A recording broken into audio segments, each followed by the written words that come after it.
week goes by, stuff shifts a little bit at least. I think that the stranglehold from the blue decks maybe lessened a little bit this week. What do you think?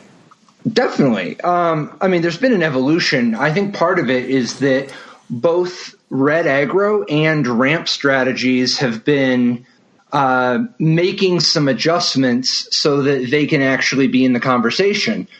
And we're starting to get to a spot where there's kind of, I would say, almost 4.5 macro archetypes and like 2 builds of each. You know. Let's start with Mono-Red. Let's call them innovations for now. This is super biased. Did you check out Daniel Akos' first place deck from the Standard Challenge? Of course. This week?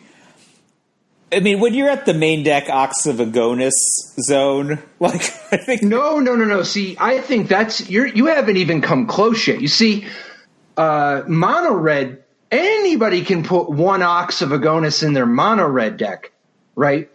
Where it starts to get wild is that some of the ramp decks, there was some Genesis Ultimatum, Teamer Ultimatum decks with one Ox of Agonas in their main deck. Now, of course, this is because of the prevalence of rogues. A lot of people are, and more should be doing it, but people who aren't playing 80 cards are more and more finding room in their main deck, whether it's for Croxa or the Phoenix or Ox of Agonas or the Arachnid. And I think they should be going even further, with maybe a Wosh Rider here and there or something else. But just the first couple, the first 1 or 2 escape creatures that you play gives you such an added dimension main deck. Now, I know you can board some in, but, a lot of things change after sideboarding. Just having 1 or 2 of these in the main deck.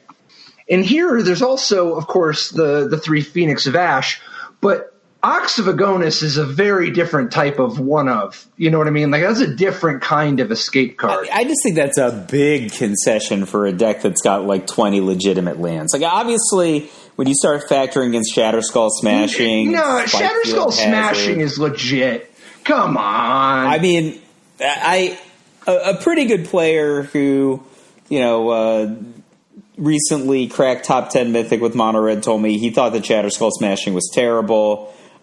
He said, it's a terrible land and a terrible spell. And for a deck that has so many lands, right? Definitely, but that doesn't change the fact that it... Anyway, yes. I don't think it's good here. I just think that it pretty consistently produces some mana. It just happens to do 3 damage to you. I'm just saying, look, if this were a quote-unquote regular metagame... Mono-Red aggro decks, not some weird biased decks that are thrilling or, catharticing or something, are not just going to play a 5-cast and cost 4/2 in their main deck. That's just not a thing they're very likely to do, right? This card is there because sometimes the opponent is going to ruin crab it. And when they do, I will agree completely. 2 mana and draw 3 cards and destroy them. That's what's going to happen. Yeah, this is it's not that I don't believe you can have 1 5-drop in a deck like this. I totally do. Wouldn't be that 5-drop. It would not be that one. That one is a metagame special. Dude. First of all, talk to me about the old 2 Royal Eruption, 2 Shock, 1 Spikefield Hazard. Makes no sense to me. That Spikefield Hazard at a minimum, I feel should be a shock. And Spikefield Hazard doesn't even ever come into play untapped in this deck. Separately, shock is a little deficient. Well, of course the Spikefield Hazard never comes into play untapped. No, How would it? Yeah, it doesn't. It doesn't have that text. This is a deck that kind of it's not heavy on land, let's say. The maximum land count you're going to talk about here is 24, right? If you count the Spikefield Hazard and the Shatterskull Smashings. So it's not heavy, but it's highly, highly reliant on having untapped land early, right? So I think, if you just transform the Spikefield Hazard and Shatterskull Smashings into mountains, like that's... I don't know, man. Dude, I like Spikefield Hazard. Maybe I'm on an island here. I love Spikefield Hazard. I thought it was weird. I like it now. I thought it was... It's not that my issue with 1 is that it's not 2, not that it's not 0. So, what do you want to murder with Spikefield Hazard? A Lotus Cobra? Lotus Cobra. That's what I would have said. Yeah, what does anybody ever want to murder besides a Lotus Cobra? But Edgewall Innkeeper's not bad, I guess. Okay, Edgewall Innkeeper is an excellent murder victim. I agree. Okay, good. No arguments there. And especially, Edgewall Innkeeper is probably a member of a team that is unfriendly to 0-1 for 1 and 1-1 first strike for 1. So I don't mind, dude. I don't mind just hitting a Merfolk Wind Robber. You know? If it's there. You know what I mean, that guy is pretty not everywhere. The one I love is the double face Llanowar Elf for 2. You know? Oh, the fungus guy? That card's excellent. That card is excellent. And it's excellent to kill for 1 day, you know. That's a great target. Yeah. I think that on one hand I guess if they gave you the option to play Spikefield Florahedron untapped, everyone would just play 4. So I guess, dude, it's not really a fungus though; it's an elemental. Looks like a mushroom. I know, but it's a. I guess it's a Florahedron elemental. Look, this deck is it's heavily biased. I mean, obviously, it's got enough stuff going on that it can compete and compete at a pretty high level, but it's not like if you were going to build a pure mono-red deck, it wouldn't be these choices, I think. Well, no, if you're going to build a pure mono-red deck, how did you end up with 3 Akum Hellhound, 3 Kargan Intimidator, 3 Embercleave? If you're pure, you don't just have 3 of all those cards, you know what I mean? Like, yeah, I agree. 3 Akum Hellhound is really weird. I guess. I do kind of think that 3 is better than 4, but I also think 2 is better than 3, and I think that 1 is better than 2. Well, wait till you hear what I think is the best number. Can you guess? Patrick, how many Dragon Whelps did you play back in Dallas? How many does it take? I had 2. You had 2? Yeah, but that's just to top out the curve. It was 1 Ball Lightning and 2 Dragon Whelps. 4 Orcish Artillery? No. 5. Oh, you cannonaded it? Oh, yeah. Good man. Oh, yeah. People were, like, foolishly contagioning back then, right? I got contagioned so many times. It didn't do much, did it? Dude, it's like, oh, you're going to put a counter on my artillery and a counter on my Dragon Whelp? We'll see how this goes. We'll see how this works out for you. Wait, they paid life to do that, right? That wasn't free. And they certainly pitched another Necropotence because take 7. Oh my god. Okay, this mono red deck, heavily biased, unpure, still is showcasing some important technology. I think that May deck Ox of Agonas is not going to be the most popular thing, but I would not be surprised to see some people playing 1, maybe 2, maybe 0. Yeah, I think I mean, it depends, because Blue-Black Rogues is way on the downswing. It did not have the best couple of days. It's still good, but if it continues to downswing, you know, like maybe it's going to stabilize and just be, you know, one of the top 4 decks. But, like, if this is the beginning of a trend and it actually falls out, then you don't want the Ox anymore. It was too effective. Yeah, but that's why I think that you might not want the Shatterskull Smashing. If you, like, scroll down to the 3rd I definitely don't want the Shatterskull Smashing. If red is rising, you really don't want the Shatterskull Smashing. Who do you want the Shatterskull Smashing against in a mono-red deck? I do like it in red-green and in ramp. But in mono-red, who do you even want it against? Never. I don't know.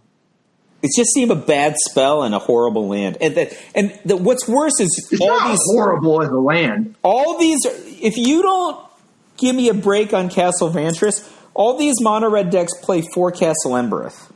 That is no bueno with 4 Okay, Shadow I'll give you Skull that. Smashing. I'm off it. It Like sounds one horrible. mountain You're right. activates every Castle Embereth. How about 0 mountain because you had a Shadow Skull Smashing? Okay, you're right. You're right. You win this round. The third place deck, which was played by _against_. This is a pretty pure version, I think. Up to 3 Torbrand, 19 land, 4 Shatter Skull Smashing. No Spikefield Hazard, though. 4 Shock, 4 Embercleave. And no Ox of Agonas main deck, but _against_ meant it. 2 Phoenix of Ash main, 2 Phoenix of Ash side, 3 Ox of Agonas side. I mean, didn't start that way, but _against_ is going to end it, I think. So Fireblade Charger, eh? What are you saying when you say Fireblade Charger 8? You say this is a better 1-drop than a 0/1?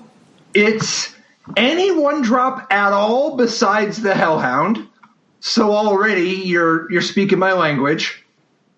Dude, I'm into it. So this is literally a Mons Goblin Raiders like 75% of the time, right? 75% of the time? Hell no. Not at all. Not even remotely. Are you talking about just because it doesn't get equipped with Embercleave all the time? Yeah, if you don't draw Embercleave, then it doesn't have haste. But that's not why I'm in the door, man. I'm in for the bottom ability. You like this for the bad Mog Fanatic ability. I wouldn't say bad Mog Fanatic. It's much closer to a Festering Goblin. You're correct. It's a Goblin. It's Goblin Arsonist with upside. That's a card with a lot of pedigree that actually works fantastic with Torbrand. That's a great point. You know what? I'm convinced. Fireblade Charger, you have taken my red Steplinks slot. My heart goes out to you. Plus, dude, sometimes you Castle Embereth and you do more than 1 damage. Besides, you don't even have Torbrand, but you just use the Castle Embereth. And I know I always bring this up and you often hate it, but sometimes people don't see that. just don't see that. What's funny is I was actually just thinking, I bet if that game state came up 10 times, 2 of my opponents would notice would just miss. Would notice. No, would notice. 8 would miss. 8 are dead by 1. Not even dead by 1. I would just kill 2 2/2s with my unreal Fireblade Charger. This card is getting better and better. Dude, I'm into it. Plus, I'm into it. Dude, plus, I realize this card is, it's very awkward with Embercleave. Let's put it that way. Because it's going the wrong way. Well, you really need to have the Embercleave already in play, right? Yeah. Because you can't play the Embercleave on the cheap until it's too late for the Fireblade Charger to haste in. But what you can do is get him good with the Embercleave the first go-round, and then the second creature to pick up the Embercleave is the Fireblade Charger. Yeah, but you can have some kind of nonsense Talroom Minotaur, right? Like, I don't know. What's a 2/2? What's a, whatever for 4, right? Like, it's R plus the equip cost, and then you get Fireblade Charger. Well, it's not just that you're attacking for 4 damage right now with First Strike and Haste and Trample. It's also that if it dies, you get to do 2 more damage. What card shall we equate that to? That's kind of Lava Hounds-ish, actually, except for they take the damage instead of us. Dude, I don't know how to equate it to a card. It's like a whole bunch of different cards. But I can tell you that that's a good deal for 1 mana. That's really, but it's 4 mana. That's the... Right? I don't know. No, I'm saying like the upside. The fact that it's 1 mana, but it has a kicker. I'm saying that you're already playing this. Like, it's not like you're not playing Mons' Goblin Raider. Mons' Goblin Raider is already better than the Hellhound, right? So like I was in the door for Mons' Goblin Raider. So the fact that this one kicks for I would 3, be surprised if I could not find a 1-drop that's better than Mons Goblin Raider. available to red decks in Standard that people are not choosing to play because they're playing the... I'll tell you which one it's not, and that's the Dwarven Trader. Oh, my God. People used to play 1/1 with a drawback. Yeah, in a deck that was full of cards that could kill it. Oh, my God. All right. I am into this card. So am I. I think that when somebody sweeps you and you've got the Embercleave left and they're like taking a breather, they're like, whoo! And then you're like Fireblade Charger 3 in for X. That's a bad time for them. What did you think of the Rakdos deck, man? Second place deck? Yeah. So with Liliana, Waker of the Dead. So, well, that card is interesting because it has that ability to get cards into the graveyard, including cards you might want to just move from one place to another. I think it's a fine addition. It's not like a archetype breaking thing for me. What I did like about this deck a lot, which I think this is kind of like a very next level-ish list, especially if you're thinking that red might be on the rise. I think that just having Murderous Rider access because of the lifelink, and then this version has multiple copies of Nighthawk Scavenger in the sideboard, which is a card that both of us loved. These are very, very well-equipped combat creatures if red is on the rise. Well, but the problem is these decks usually play at main deck. So you're actually just talking about a build that has less Nighthawk Scavenger access than most. Well, I actually still like the Nighthawk Scavenger. I think that there should be more of it. But this deck is trying to be a little bit different than kind of the existing red-black, and that's part of the reason why I think Liliana, Waker of the Dead is actually subtly important here. Like, you think it's just more graveyard, right? It's got 4 Crocs, yes. 2 Ox of Agonas, exactly. 4 Mire Triton, 3 Magnetic Channeler, exactly. 4 Timberite. And it's got 4 Duress. Like, 4 Duress, 2 Bloodchief Thirst, 3 Spikefield Hazard. That's like a lot of cards that cost 1. This is a deck that's actually trying to get its hand empty and making Ox of Agonas fantastic. I actually completely missed the Duress, which is weird because that was a card that people just mono-played main deck when it came out 20 years ago. Do you know what you Duress? Their Spikefield Hazard or their Shatterskull Smashing. You mana screw them with the Duress? Yes! Dude, all I want in this world is to duress somebody's Shatterskull Smashing, I was just thinking, when you all these cheapies like Bloodchief's Thirst, Duress, etc., even your own Spikefield Hazard, cards that are getting out of your hand and going to your graveyard, among other things, you're just producing fuel for escape cards in addition to making it so that your Ox of Agonas has less of a drawback. Oh, yeah. You're also setting up Magmatic Channeler, all that stuff. I think that's a little of two minds about this deck. Is like there's 3 Bone Crusher Giants and 1 Murderous Rider in the main deck. Like, I feel like I would want to lean more into those adventure cards. Like, those are, I think, some of the best cards that you can play in Rakdos. Like, aren't those the best cards you want in the fair matchups? Like, just kill your guy, get a guy. You and I live in 2 different worlds. You see, in your world, there's like a lot of games involved in mono-red mirrors and red versus green X creature decks, right? But there's this other world. That's where I've lived in many. There's this other world of Yorions and Ugins. And I don't know that I would go heavier on Murderous Rider. I don't actually like Murderous Rider very much right now. You mind a Murderous Rider if you think people are going up to the Ugins? I don't mind it. There's a difference between minding it versus liking it. I don't want it. I do want Bone Crusher Giant in this deck. And I could believe that it's right to play 1 or 2 Murderous Riders. I would not start there, but I could easily believe it. And so if with the tuning, they're like, oh, actually, instead of 3 Haggard Maulings, we want to play 2 Haggard Maulings and 1 Murderous Rider, or instead of the 4th Heartless Axe, playing a Murderous Rider, fine. God bless. But, like, you're even talking about a deck with 4 Duress. I don't want Murderous Rider against the Ugin people, man. Man, that Duress is fantacular against the Ugin people. Hell yeah, it is! It's insane, like, especially if they like miss one land drop or like miss one excel, or like if you hit between now and cultivate and they disconnect from the match. Oh well, that's awesome. I mean, not them disconnecting from the match. That's hitting Felidar Retreat. Oh yeah. If you're in that matchup, Duress is going to look like an all-star no matter what you hit. You hit an accelerator, it's sweet. You hit a payoff, it's sweet. Dude, you hit a land, it's sweet. You can just Duress their land. It's not like they have all of the mana in the world, man.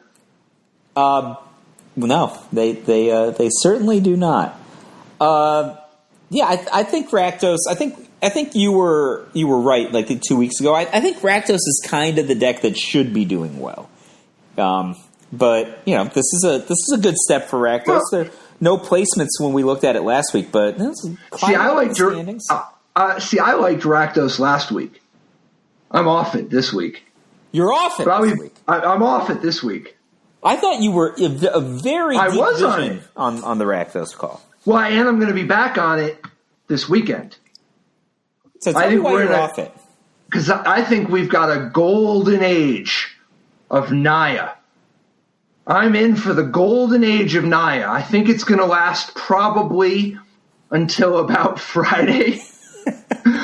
But I think that the golden age of Naya is upon us. So when you say Naya, you mean like the Felidar Retreat, acceleration, make a bunch of 0/1 tokens, buff one of them kind of deck?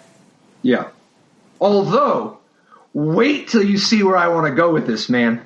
So, I don't know what it looks like yet, but go ahead. Yeah. What makes you like Naya so much this week? I mean, we liked it okay last week, but Felidar Retreat. Okay, so here's some of the things I like about it. I like it more than Teamer against Mono-Red. I like it more than Teamer against Rakdos. I think that it's weak against Rogues, but I think Rogues is not at its high point. And I don't love it against Yorion, but for reasons not clear, way less people play Yorion. So if you I think it's better than Teamer as well, Naya. Well, Teamer is the popular way to play the ramp decks. Because Teamer beats most of the good decks, right? Well, except the good decks. It beats the popular decks. How about that? Well, I mean, what depends? What's the popular decks? I mean, I would rather be on the Rogue side of the table than the Teamer side of the table. Yeah, I'm talking. Okay, so Rogues and Yorion are the good decks, but they're not popular anymore because they lose to the bad decks. But the bad decks lose to Teamer ramp.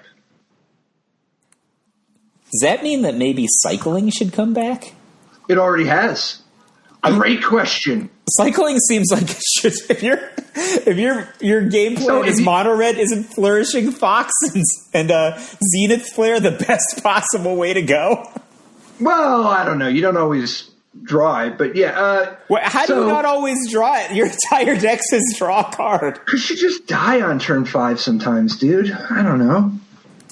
I've been on both sides of that matchup, and I got to tell you, I would rather be on the cycling side. Definitely against red, but it's not hard to build a deck that's good against red. The question is, how do you build a deck that's good against blue and red at the same time? Well, cycling can beat blue, right? Like, you just got to not get... Can? Well, you mostly have to not get your Zenith Flares milled. And or, depending on which version of blue you're playing against. Dude, forget Rogues. I'm talking about Yorion, man. Well... Are you faster? What is faster? Do you kill faster? Yes. Do you kill faster they can set up defense? Maybe. The Jeskai version, no. They can go off against you before, like the same turn that you would just cast a weak Zenith Flare, they can like full on go off against you. Yeah. Like, I guess this main deck has no way of just beating a Dream Trawler. Well, yeah, it does, right? I mean, you've got 4 bright climb pathways. So, like, if you're playing against somebody who has Dream Trawler, you gotta just if you're not in a winning position by turn 5, go ahead and memory leak them. Well, The problem is they can just transmogrify you like before. You know, I don't know. That's like a pretty thin combo, right? Like you might have 2 copies extremely thin memory leak. I don't know what percentage of the time you are rich enough to be playing the black side of your right climb pathway instead of desperately playing the white side on turn 1 so you can fox them. Look, man, I'm not saying it's a great plan. I'm telling you, I think like something. It's not that you have to be that lucky, but something has to go a little wrong for Jeskai for them to lose game 1. That's how I'd look at it. And I don't see if they have Shatter if they also have Shatter also for the extra dimension, you know. I mean, you don't even have good sideboard cards for that matchup. Like Glass Casket, Hushbringer, Selfless Savior, Shredded Sails. None of those is going to save you from a Dream Trawler. Yeah, but dude, Dream Trawler's not that popular. You live in a different world, man. Well, I mean, which Yorion deck are you worried about then? Blue-white? Well, I don't know about worry. Some would say that I'm, foolhardy and reckless. But, for instance, in the most recent Standard Challenge, let's see, where is the top finishing? I missed it. It's not even the challenge. It's the league. Dude, there's so many ways to play Magic now. That's so hot.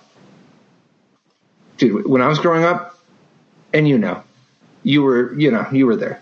But when I was growing up, we did not have all these luxurious options, all these different formats and ways to play. I was driving 45 minutes to a Tuesday night Standard tournament. I love that you were driving. I love that you were driving. You're just driving because you're just old enough to drive. I mean, if there was like a Standard tournament for some cash prize, I would drive like 3 hours on a Sunday night to get there. Yep. I mean, I was playing in PTQs in Detroit when I was living in Cleveland. Remember, you were living near Detroit. Mm-hmm. Living near Detroit, dude. I was living in Detroit. Well, I think the tournaments I played in were maybe like not in Detroit. Maybe they were like near the Canadian border or something. That counts. How about Belitzo's 5-0 deck? You looking at that one? So it does appear that, like, honestly, I was kind of hoping to, like, cherry pick an example, but literally every single one that I was looking at, they all just have 3 or 4 Dream Trawlers now. So, like, you can't just call it a Dream Trawler with the fair deck. Like, that's a problem. Like, the card is resistant to removal and bigger than everything. It has the card. It has the text draw card. It has the additional text gain life when it attacks. Like, this is really bad for fair decks. Dude, did they all used to play all these Dream Trawlers? No. Oh, okay. I was going to say, I could have swore that, like, Dream Trawler was, like, out of fashion 2 weeks ago. Well, it's not 2 weeks ago. It's just, like, previous Standards, people had access to cards like Wilderness Reclamation, Teferi, right? Like, just like the idea of just tapping 6 on your own turn was relatively unpalatable to your likelihood of ever untapping again. That was the problem with Dream Trawler back in the day. But right now, the Standard is so depowered relative to that, right? They took away. Wait, you're saying it's depowered when didn't say please is like it's a player? Cancel, mill them for 3. That's just like, oh yeah, sure, that's one of the best decks. Get there. I have so many of those because I played so much of that limited format. But yeah, this format, sick brags. This format, a little underpowered, but there is someone after your own heart. So Robo the Dude, 420, 5-0'd with a list that first. So there's going to be an emotional roller coaster with this one. So we'll start with Rada, Heart of Keld. Love you, Rada. So Rada's like 3/3, as long as it's your turn for strike, and then of course the part that you and I both love, playing land off the top. Plus the part that we both respect, Rada, just for reasons unclear, is just a 10-10. You just pay your mana and you give them the business. I like that because Rada is kind of a card drawing engine, but the kind of cards that it gives you is all lands, but it gives you something to do with the lands. It doesn't just give you all land, man. That's an illusion. It's not that it's just giving you all land. Okay, some percentage of the time you have land on top of your deck, right? Yep. What are the odds that when you draw that, like, if you have land on top of your deck, what are the chances that you're going to draw a Lotus Cobra next turn? You're not going to do it. You're not going to draw a Lotus Cobra. But, and who cares if it's Lotus Cobra? It could be whatever you want. Call it Genesis Ultimatum, whatever you want. The point is, if you take the land off of the top of your deck, the probability that you draw a Lotus Cobra goes way up. Way up. Way up. Every time you draw a card from this, it was the top card of your deck. So it's a card. It's not that you're only drawing land. It's that the number of extra cards you draw is probabilistic based on the number of lands in your deck compared to the rest of, That said, there is a little bit of tension with this, right? Like, Rada isn't necessarily the best Shatterskull Smashing card of all time, right?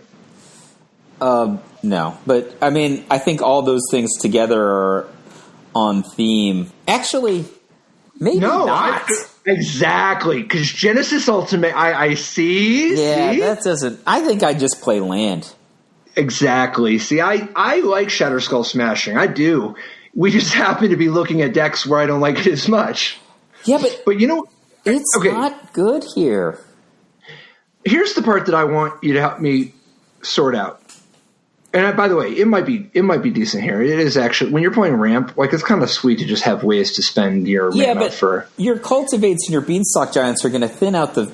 There's 4 Fabled Passage in this deck as well, right? So 3 Forest, 3 Island, 2 Mountain. Oh, dude, can you imagine if we actually could just replace the Shatterskull Smashings with some Evolving Wilds? You could. I mean, you'd have to do some other tweaking. But the problem here is, like, you're just going to run out of lands to search for very quickly. Dude, here's the part that I'm still trying to wrap my head around. Phyolith World Sculptor, I love this so much. Same. Why do people do one of the extremes? Like, they either play with, like, literally all basics, or they play mana bases like this, where they have 30-something mana sources. They've got Glasspool Mimic and Tangled Forahedron and Turntimber Symbiosis and Shatterskull Smash. They have like 30 mana sources, 8 basic land. Like, you do got to try a little, right? Like, you don't have to try very much with Phyolith World Sculptor, but you got to try a little. I think that if you're going to go with Phyolith World Sculptor, that's only a 2 of in this deck, but I think if you're going to do that, I think you have to be more respectful of the basic land element of your deck. Like, this deck is 4 Beanstalk Giant, 2 Cultivate, 4 Fabled Passage. Like, the actual number of targets in the deck is only 8. And we were talking last week about the Naya deck having to be so extra respectful of Ruin Crab and company. Like, you can just end up in a situation where your cards are dead. Man, you and I are on such... See, I would love to have my cards be dead and have 8 basics in play. You don't have any basics in play. Like, you have basics in your graveyard. Or, dude, like... They're not milling! Dude, a different world. Look, yes. if you're revealing a forest with Rada, you're not digging for that forest with Fabled Passage or Cultivate. And I'm not disagreeing there should be more basics. The part that I'm trying to put a spotlight on is that when you drop Phyolith on turn 5 or 6, it's like... very different if you get 2 plants versus you get 5 or 6. Yes, agreed. That's all. I'm not... Even if you just, like, have all these ways to fetch up the basics and you're at risk of running out, all that can be true. But, like, what if you ever play Riverglide Pathway, Craig Crown Pathway, Ketria Trinome, Turntimber Symbiosis, Shatterskull Smashing, Glasspool Mimic, Tangled Forahedron? Like, if you ever play lots of these cards, your World Sculptor does so much less so quickly. So, here's the thing. And we're talking about World Sculptor in a deck that doesn't even have Felidar Retreat. So this deck is very different from the Naya deck in that it has a card like Quartzwood Crasher, which has double red. You kind of want to play Rada on the earlier end, and it has Terror of the Peaks, which is double red. The Naya deck had the liberty of having such light splashes of both red and white. Almost all of its spells were just green. Mm-hmm. But, dude, seriously? Why are there Quartzwood Crashers in this deck? It's big. He's a big guy.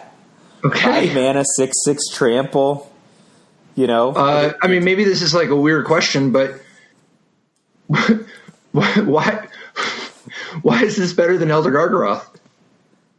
It's I don't know. Am I missing something? Is there a combo? No, I'm not trying to be funny. I'm seriously, like, isn't Elder Gargaroth just a stronger card?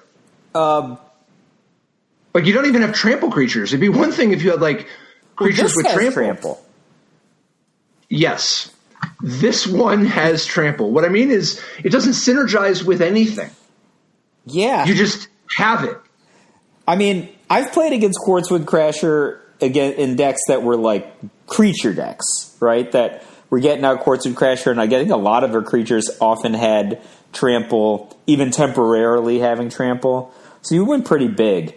Hey, I don't know. This seems more flash than substance in this deck. But continuing the roller coaster, man.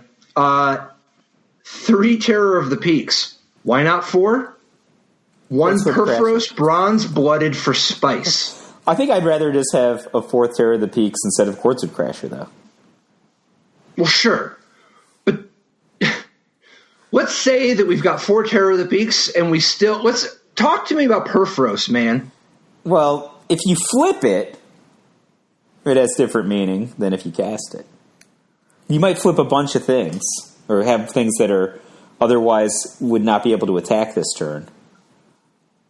Sure. Yeah, I don't know how often this is even attacking. Like what its red pip requirement is. You got to have like a decent percentage of the red cards in play.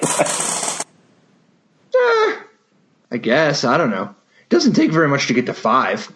Is that the advantage? Quartzwood Crasher gives you 2 red? Well, look, there's not that many red pips. Like, between all the Phyleth World Sculptors. I'm not married to Perforos. There's only 2 red pips. I'm willing to cut Perforos. Among all the Phyleths, right? There's 1 red pip amongst all the Perforoses. There's 4 red pips amongst all the Quartzwood Crashers, 2 with Rada, and 6 with Terror of the Peaks. You actually have to have a pretty decent percentage of the red cards to turn on Perforos. Dude, so let's just say you have Perforos, right? And you're going to play against say you're playing against like a Yorion deck or something. And they're playing main phase an awful lot, right? Yeah. And you put down a Perforos and you've got nothing else, right? And they're laughing at you. But they shatter the sky and they sweep your board. On your next turn, you could just Perforos out. First you Perforos out Terror of the Peaks. Then you Perforos out your Quartzwood Crasher. See, that's a thing that you can. And then then there's 6 upstairs. Hasty right? Quartzwood Crasher. Then very good. You attack with the Terror of the Peaks and the Crasher. That's 11 more. That's 16, 17. And then you get to make a 6/6 that also does 6 because of the Terror of the Peaks. Dude, they're dead. I feel like maybe this deck should be more dedicated to that Perforos angle based on how you described it. Dude, I am being very Magical Christmas Land generous. You don't really need to do all that, man. But like the Perforos only works with red cards, right? If you assemble all of that, it's still worse than Phyleth plus Felidar Retreat. Well, it's fast-ish. It's slower. I guess it's the same speed. If you get Wrathed, like Wrathing somebody's Phyleth and Felidar Retreat still sets the back. We're making up a scenario where they wrath you while you have a Perforos. You're just one cool. Perforos, not a Perforos. Well, how many are you going to have? The maximum is one. It's legendary. B, there's only one. Dude, you can copy that stuff, man. But anyway. Yeah, this is when you said this is after my own heart, what exactly did you mean? I don't like very much about this deck design. I like Rada, all right. I think you like Rada more than I do. I think that might actually just be true. Maybe this is a man after my own heart. Because I like Rada, I like Terror of the Peaks, I like mixing it up. I like Terror of the Peaks, okay. Mixes it up. But if I were going to go a ramp deck, I would definitely play with the Felidar Retreat. I think the fact that you can... How about Ugin? Can we start with playing with Ugin? Well, that card's just better than almost every card in this deck from a threat perspective. It's the best one, right? Like, it's better than every card in this deck. I mean, Lotus Cobra is better to draw, but like... Well, I mean, one of them is a journey, one of them is a destination. They're not on the same axis. But yeah, dude, so what do you think of just playing Naya, and should you play 60 or 80? I think 60. Okay, so here's what you get out of playing 80. Is it Yorion on the sideboard? Well, yeah, I figured that you gathered that part. I meant the 20 cards you get in the main deck. So, like, it's not like you're not short on cards that are really good that you could play. This isn't something where you're like, gotta stretch to try to get to 60. You got way more great cards than you need. And here's some things to blink with your Yorion. You could blink Salmson Miraculum. You could blink the Llanowar Visionary, of course. Maybe just blinking Phylith is like sometimes a big game, right? That's fine. That's decent. Oh yeah. And then if you go up to 80, you got to add some cards anyway. I mean, you can conquer death that way, right? I like conquering death. I do. I like conquering death. Here's the crazy one. This is probably bad, but it might be amazing.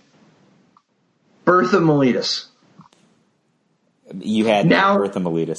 I realize that Birth of Meletus is not the rampiest ramp to ever ramp. Oh, no. Right? It's very good. Like, you don't need all of the ramp to go straight into play. Okay. And go ahead. There is a problem, right? Like, how many planes are you going to have in your entire 80? Minimum 4 if I'm playing 2 Birth of Meletus. But if I'm playing more Birth of Meletus, I would need more planes. So once you start playing more planes, are you going to... I thought that part of the trek from 60 to 80 is going to be the maximization of Evolving Wilds and Fabled Already Passage. Got that. Yep. 4 Evolving Wilds, 4 Fabled Passage. So increasing the number of Birth of Meletus, or the number of planes and Birth of Meletus, I think is working contrary to playing all the Fabled Passages and Evolving Wilds without reimagining the mana base a little bit more. I imagined it a little bit more too. Also playing some Branch Loft Pathways. I think you don't get to play with double white cards like Elspeth and Yorion unless you play a little bit more white. Oh, I think you could... Maybe Elspeth is a stretch. Oh, it's so powerful. Actually, maybe that's just a sideboard card. Like, there's so many decks that it's not that good. You don't have to play that many forests, man. Like, I mean, the Naya deck as it's currently structured is so heavy on forests. I realize, and you don't need that many. Because, okay, so you got 4 Evolving Wild, 4 Fabled Passage, right?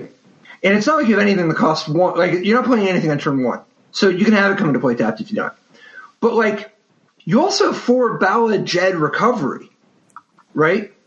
And you also have 4 Tangled Florahedron, so that even if you don't draw another green source, you got one. That card is so good in the deck you're describing. Absolutely. So you have 16 green sources, assuming you put some forests in the deck, but not even counting the forests. So, why can't you just play a bunch of planes? You can. You certainly can. It's just... It requires a little sandpaper and splinter avoidance. A lot of things do. What about Ilsean Caryatid, man?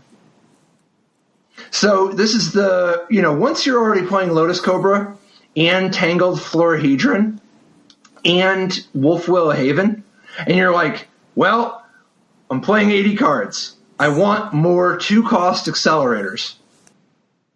I think Ilsean Caryatid's the next best one. And what's interesting about Ilsean Caryatid in this deck is we're talking about a deck that has Bone Crusher Giant. That's a curve, man. That's a curve. You can just go turn 2 Ilsean Caryatid, turn 3 Bone Crusher Giant, immediately get 2 mana, and make another play, and there's plenty of plays. But look, let's say your other play is just another accelerator. Well, shoot, dude. If that accelerator happens to be another Ilsean Caryatid, I mean, you can just play Ugin on the next turn. It's weird that there's actually, even Phylith World Sculpture itself, right? There's decent payoffs. Beanstalk Giant, man. Yeah, it's super weird because I was like, oh, Ilsean Caryatid's terrible in the second, and then I'm just starting to rack off the reasons why it's not terrible, and I'm like, in fact, it's not only not terrible, but it is shockingly they should kill it, right? I think it's good, and it helps you with your colors. It's remarkably appropriate to potentially play. Okay, that's actually a fair description. Yeah, it's remarkably possibly right to consider. Yeah, after careful consideration, I would not laugh off its inclusion in this 80-card deck. Dude, I think it's good, man. I think it's remarkably possible. Also, you have Yorion. That's the main thing. I mean, all these guys are going to help you. It's No, they are, but only if you draw them. I want to play 80, have the Yorion in the sideboard, and that means that every game I draw Ilsean Caryatid, if I want, I can buy a Yorion. You can. And the Yorion's enough to power up the Caryatid. Yeah, but I would want to get paid off on the front side of the Bone Crusher Giant. You were describing a situation where I'm not getting paid off. Well, you were getting paid off in that you can play Ugin on turn 4. Let's say you're not playing Ugin on turn 4. You can still do big things. You can still just slow play it and play Ugin on turn 5 and get your 2-for-1s in. This deck sounds way better than I'm imagining it will actually play out in reality. I think it's good, man. I think it's good. Dude, the biggest question is whether or not to main deck Maze Mind Tome. At 80 cards, I mean, I don't know what it looks like, but at 80 cards, I feel like we might have space. And especially... I don't think we do. It's so tight. Okay, start with it. Okay, first, especially what? All right. You got Ugin. Yeah. You got Phylith. Are you going to play... Are you on board with the Solemn Simulacrum and the Visionary? Sure. And then Felidar Retreat? Obviously. Can we go 4 Felidar Retreat at 80 cards? I'll go 4 at 60 cards. Okay. I'll go 4 at 40 cards. So, those are all 4 so far. What about Tangle Florahedron? 4. Belajed Recovery? 3. 4? You're 80 cards, dude. 4 Lotus Cobras. 4, 8, 16. How many Lotus Cobras will they let me play? That's how many are in my deck. Okay, even if you only play 3 of the recovery, once you talk Felidar Retreat, Cultivate, Recovery, Wolf Willowhaven, Phylith, Solemn Simulacrum, Visionary, Florahedron, Cobra, Ugin, you're getting a little tight here. You've got maybe a dozen slots. Now, do you want Beanstalk Giant? Do you want Bone Crusher Giant? Do you want Ilsean Caryatid? Well, I think I would want... I don't know. See, these are the cards that are the speculative cards versus the 60 version. I agree. I think Ilsean Caryatid looks way worse if you're not playing Bone Crusher Giant, etc. Right, but I would play him. I think you can just play a couple of them. I think I would just want to play Bone Crusher Giant. Like, one of the main criticisms that I would have had of the Naya deck previously was that it didn't play Bone Crusher Giant despite being in color. Yeah, this is a list that's trying to get more of the... You get to play more of the good cards when you play 80 cards. It's weird. You increase the number of good cards and decrease the concentration of them. Yeah. But, so, where I wanted to go with this, though, there is a secret new deck that doesn't exist yet that, in my heart of hearts, I want to exist. And I feel like it could be good, man. And maybe you've got the missing piece. So we start with Felidar Retreat. Okay. I don't know if we have Phyolith, but that's an option to consider. And then what I want to do is play with +1/+1 counter synergies. Mainly just the new Winding Constrictor.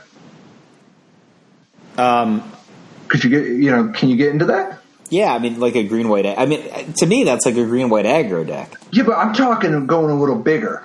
Being a tokens deck, but like, not really. Being kind of like, okay,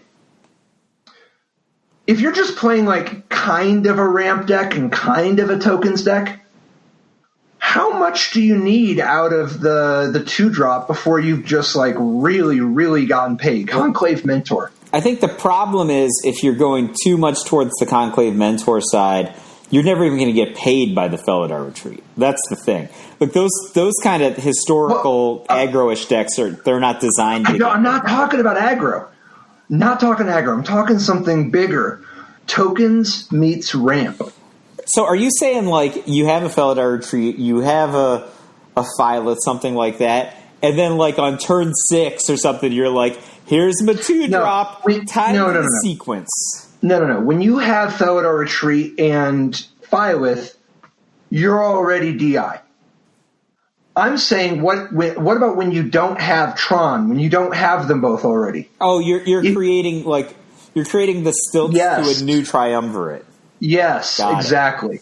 So if you have Conclave Mentor and Retreat, you're already doing some serious work. Well, they certainly have to respect you. You know, because I think that once you get to you don't have to have very much of a board for landfall. Give your team a permanent +2/+2 to just like wildly take over. Yeah, they have to knock one of the stilts off for their. It's just one of those things, right? Like your snowball is bigger than theirs.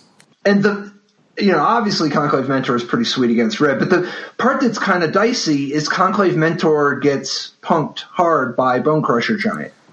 And I'm hoping that you can help me figure out what's on plan, but at the same time makes it so that we're not just constantly shipping Conclave Mentor to the bin.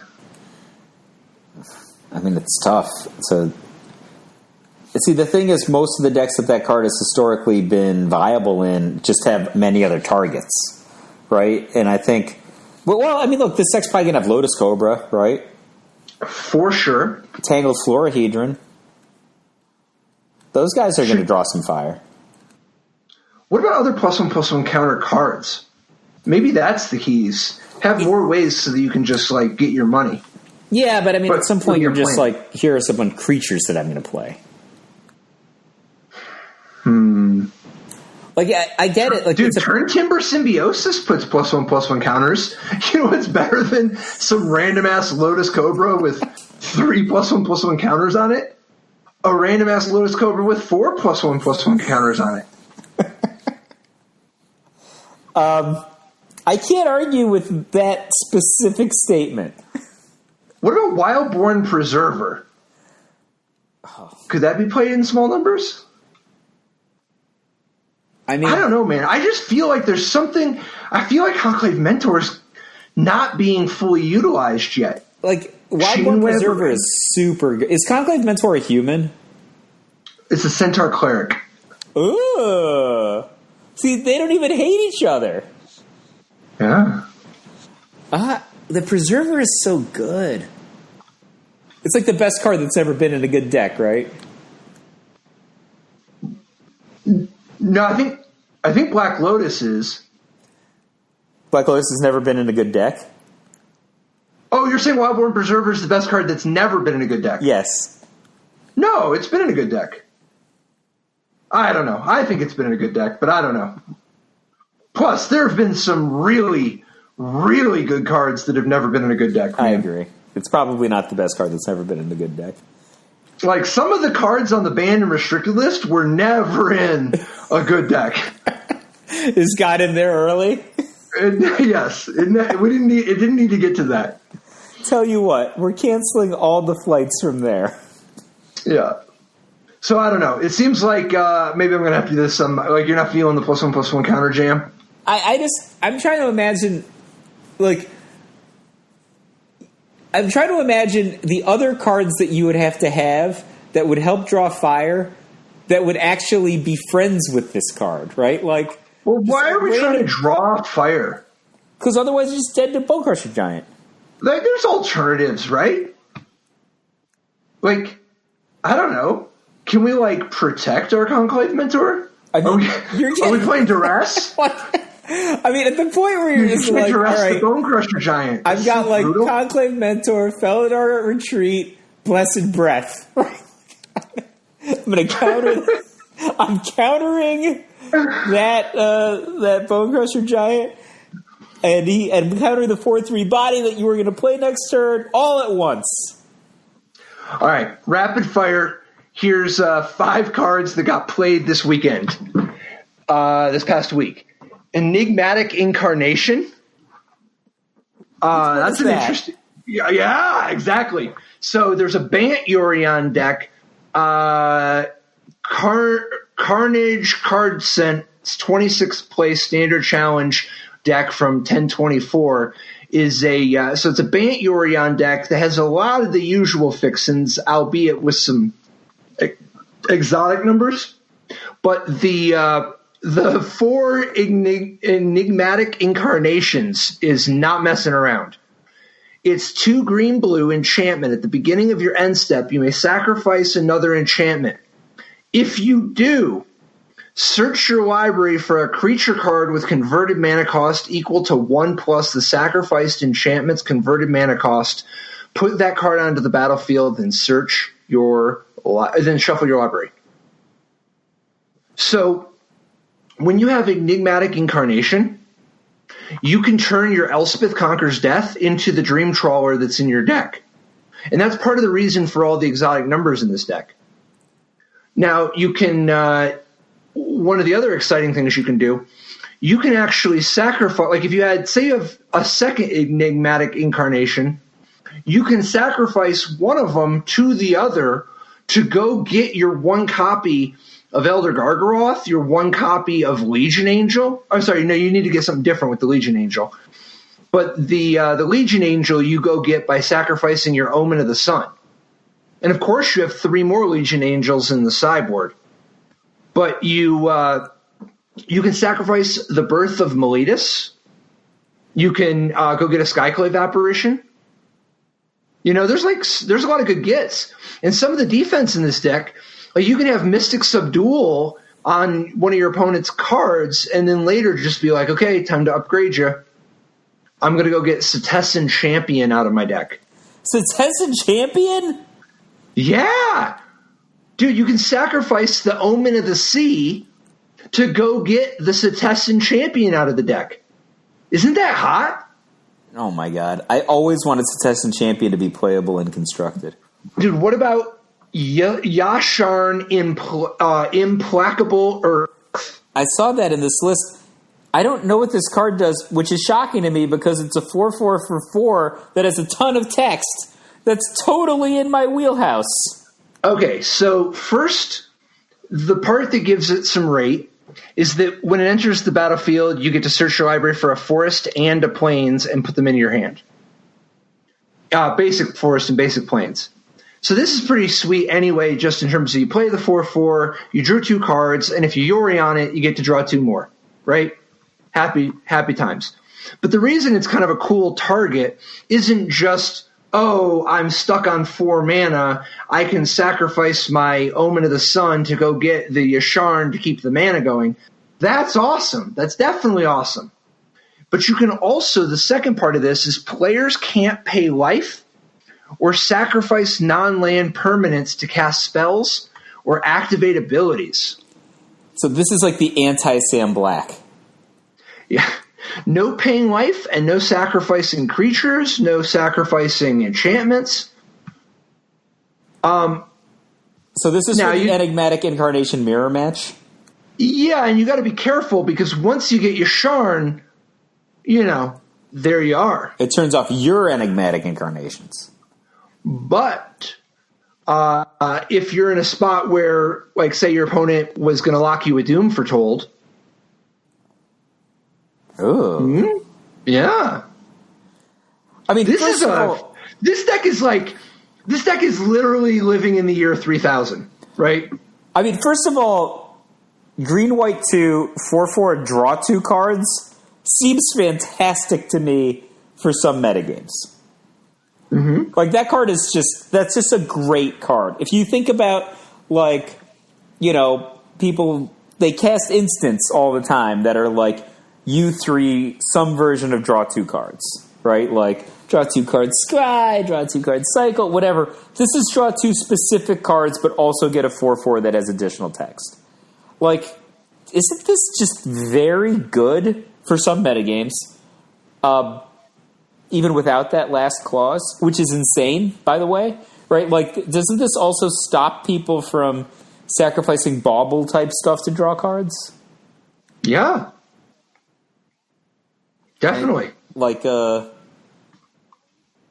just, like, stops them from, like, does this turn off a Gilded Goose? Yeah. Turns off a Wicked... But no, it doesn't. It doesn't turn off the goose. It turns off the food. Oh, okay. You can still use the goose, but the food itself they can't crack.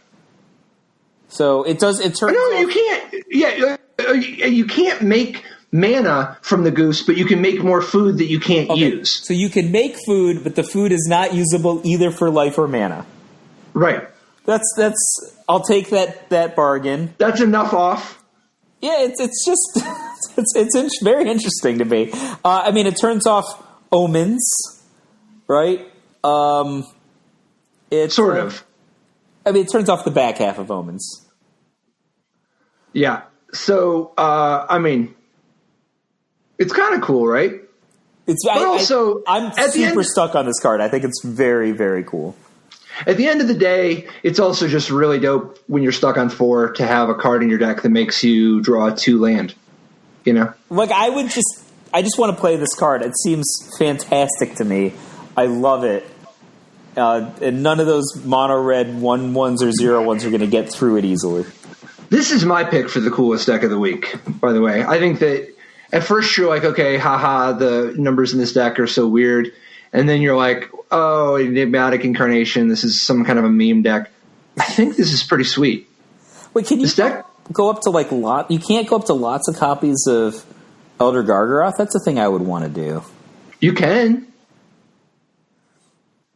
I guess. You like, one of the things that makes me want more copies of Elder Gargaroth is you don't really have very many ways to go tutor up your 5s. This deck is really good at tutoring up 3s, 4s, and 6s. So, like, it's fine that you can go tutor up Elder Gargaroth off of the second incarnation, but I agree with you. I think I would want to play up that aspect a little bit more. Yeah, I would just, like, want to naturally draw Elder Gargaroths for certain matchups. Like, certainly, like, those same matchups, Elspeth Conquers Death is not a very good card often. Enigmatic Incarnation might be a bit slow. You actually just want to have a high-impact blocker. Mm-hmm. What do you think of Destiny Spinner? Should there be one in the main deck? I don't think so, because you can't really tutor it up. But you can sacrifice the Destiny Spinner to go get 3s, because it is an enchantment. The Destiny Spinner is the 1 and a green, 2/3. Creature and enchantment spells you control can't be countered. And as the 3 green, target land you control becomes an XX elemental with trample and haste until on a turn where X is the number of enchantments you control. It's still a land. I think this card is okay. These kind of cards are often way less good than they look initially. Obviously, it turns off the opponent from being able to interact with your creatures and enchantments, which are most of the permanents in this deck, with permission, but they could just kill the Destiny Spinner if they have removal. That's the, or some versions of decks can just duress you, etc. Well, duress is not that good against Destiny Spinner. Or are you saying like duress, the card they really want? Yeah, like if instead of countering Elspeth Conqueror's Death, they could duress the Elspeth Conqueror's Death from your hand. Got it. That's what I mean. Sure. Right, like if your deck has got like north of 30 key non-creature spells, or some number of mystical disputes after sideboarding, negates, etc. Like certainly some decks are going to want to have hand destruction as a potential way of interacting against you, because this deck is not particularly offensive, right? Some of its creatures have 0 power. It has a Dream Trawler, but there's only one. Well, the Dream Trawler can find pretty reliably. It's got a lot of Dream Trawler access. Actually, but it takes a while. It's interesting. Other Yorion decks, I think, can outgun this deck just because they have more copies of Dream Trawler. No, I think this deck draws Dream Trawlers better, right? Yeah, but they can just have multiple Dream Trawlers. No, I know, but so can you. What your engine involves, you start sacrifice. If you get to just get Enigmatic Incarnation going, you can convert your Omen of the Seas and Mystic Subduals. You can just play a Glasspool Mimic of a Dream Trawler every turn. Ooh, that is a thing. You can even reset your existing Glasspool Mimics with one of your Yorions. I'm just now imagining the long game between this deck and Jeskai tokens. It's going to take a long time. I don't know. But I think it's going to go to decking, even though nobody's got a Ruin Crab. The Destiny Spinner, the one other thing I want to mention about why I'm kind of like not in love with it is the Glass Casket, and like all the people that you want it against have 1 and 2 cost ways to kill it, Like they're playing with like Bloodchief's Thirst and Glass Casket. Yeah, that's what I'm saying. One or the other. It's like a magazine cover, not a not. I do like it more after sideboard though. A substantive novel. What do you think about the one Glass Casket in the main deck? This is a super random one of. It's kind of random, but it's also it's not like you go get it or anything. No, that's why it's super random. Well, it's a random it's just that you had a certain number of interactive spells, and you converted most of them into enchantments for your combo, and you just had 1 slot left over. I don't know. You're not buying it. I don't know. Like I almost feel like I'd rather have like a Trapped in the Tower. Like that card isn't that different, but it is an enchantment and it costs the same. That's interesting. I mean, like Glass Casket is better if you're playing against Annex, right? If you're playing against Phoenix of Ash. Right? Actually, maybe not. Like I think just removing somebody's ability to attack and block might be sufficient. I don't know. Like obviously, Glass Casket is a way more popular card than Trapped in the Tower. I just think like I'm not sure that this card just doesn't seem like it's very strategic to me in a deck of this height. It is kind of random. Yeah. Like maybe I would rather have the Kogla Titan Ape in that spot. Dude, I like the sideboard Kogla here. I like Kogla a lot. That's why I named that one. He's so good. He's like Feasting Troll King. All right, next card that people played this week, Lockmere Serpent in Dimir. Well, of course they did. It's their Croxa, man. Right, like it's kind of their inevitability victory condition, right? Yeah. I think like that's a card that a lot of people always want to play, and it's the one that they're like, edge. Like, if you look at maybe a Dimir control-ish deck that's got that card, oftentimes they've got like weird high end, right? They've got like Zareth Sand the Trickster next to the Lochmere Serpent. Like, is that card so much more inevitable than additional copies of Shark Typhoon? Right? Like, I don't know. I mean, I don't like the Serpent at all. However, I can see losing to it. It's 7/7 for 6, has flash, and a bunch of other texts, right? Like, this thing could definitely kill me. All right. The duo of 1 Kabira Takedown and 1 McKindy Stampede. McCleskey's 31st place mono white aggro has, 2 Ameria calls. It's like, sure, people play that, but even still, do you, like, Ameria's call costs 7. We are talking about a deck here that has, like, 21 land, right? I mean, I guess it can have sort of a virtual 25 because of, like, double face cards, but how often does it go long enough that you can, like, really cast Ameria's call? I don't think that comes up very often. That's so expensive. But, dude, 1 McKindy Stampede and 1 Kabira Takedown. I like that. Yeah? I think Kabira Takedown is really underrated anyway. When I think, look, the card is an instant, so, you know, it could be surprising. I think people are surprised that they're playing it at all. You know, it kind of has to work that way because of, I don't know. I think this card is, like, super swingy. It's Hero's Downfall for 1 mana less, but you can just also row it if you want. Like, it's, I don't know. What about Containment Priest out of the sideboard, man? I've been wondering why people don't play Containment Priest. Same. But why? You mean like Legacy Superstar Containment Priest can scratch the surface of standard sideboards? So, like, yes, it's a shame that Containment Priest only hits creatures, non-token creatures at that. But, because, like, otherwise, woo-wee against Yorion. But it's already pretty solid against Yorion, right? Yeah, for sure. I mean, like, this card has, like, so many things going for it, right? Like, its surprise factor is good. It's got other things going for it. It's like, it's like intimidation factor. Like, if it's in play, intimidation factor. Yeah, like if it's in play, right? Like, they can't do some of the stuff that they were going to do, right? It's like kind of virtual card advantageous if they don't get rid of it. I mean, it's, obviously, when you get them in response, you're getting them, right? But it's being in play is also fine. That's kind of what I'm saying.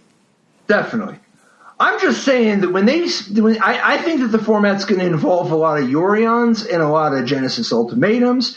And if you respond to Genesis Ultimatum with this one, you know, it's not like they're just, you know, have no hope of anything, right? Like, at the end of the day, the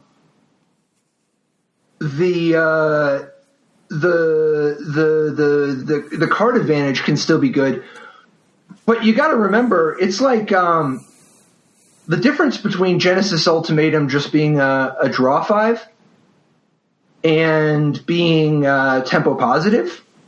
That could be a big difference, right? Yeah, I mean, that's like undoing a Black Lotus, you know, in a lot of Black Lotuses with these decks. Containment Priest doesn't stop Escape, right? Escape you still cast.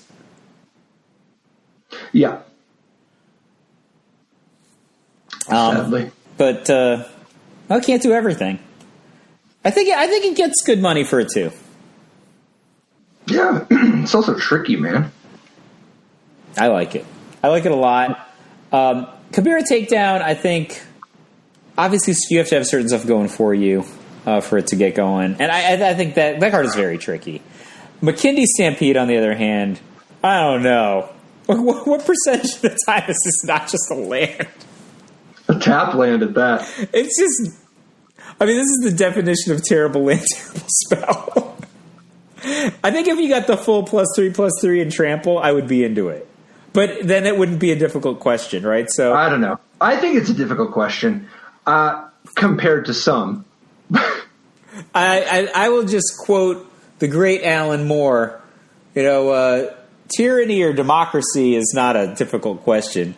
Tyranny versus anarchy is where it gets interesting. Yeah. Nick Strahd's 5-0 list packs Eerie Ultimatum. What do you think about this one, man?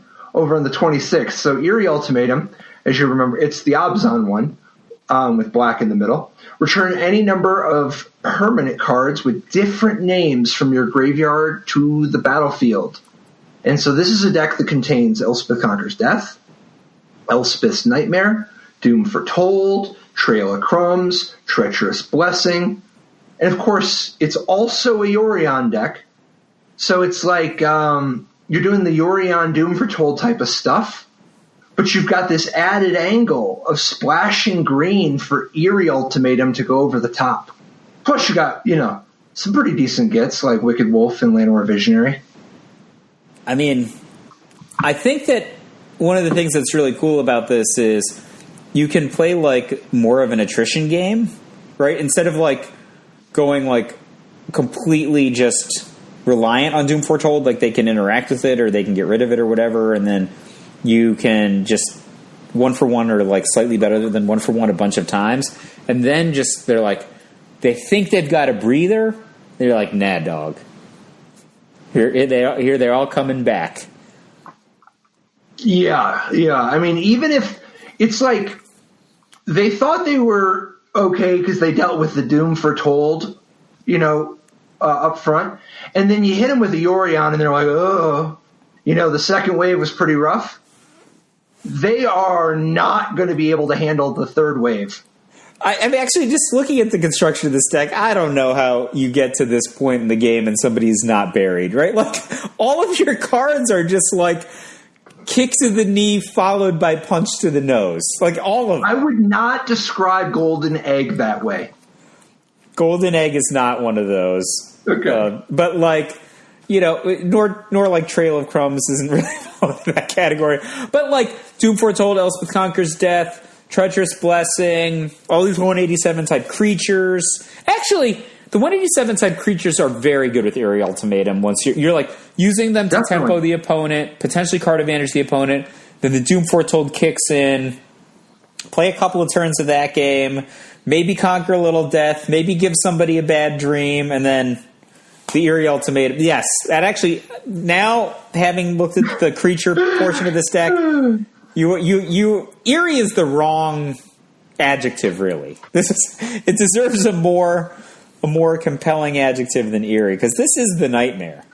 Dude, how about spooky? Spooky. I don't know. Because the card seems, in the kids' vernacular, they'll understand. But, I think Eerie Ultimatum is spooky in this deck.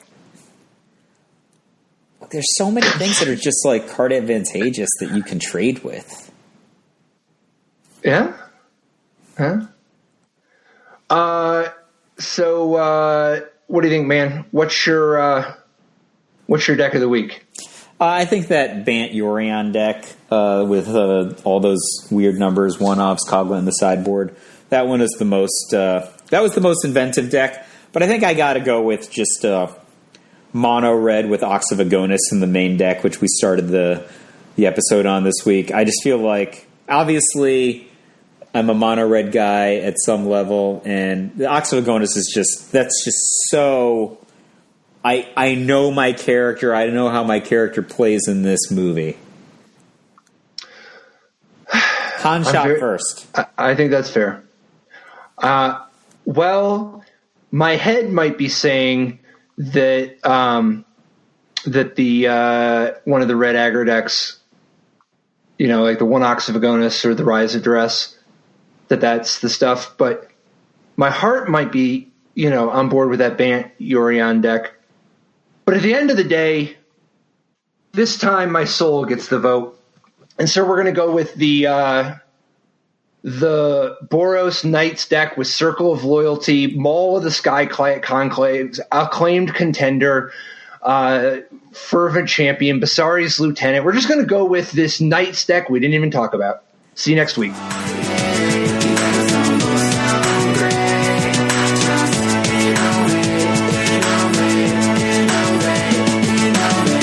Life didn't work so great. Tried to play dredge, use a jail or hate. Ghostly prison waiting for my untapped phase. Yukora trapped in amber stasis state. Lost a lot of friends, got left behind. Had to find a way not to lose my mind. Trapped in a vault with nothing but time. Parents and my friends were the key to find. Magic gave me purpose and drive. The game, the love,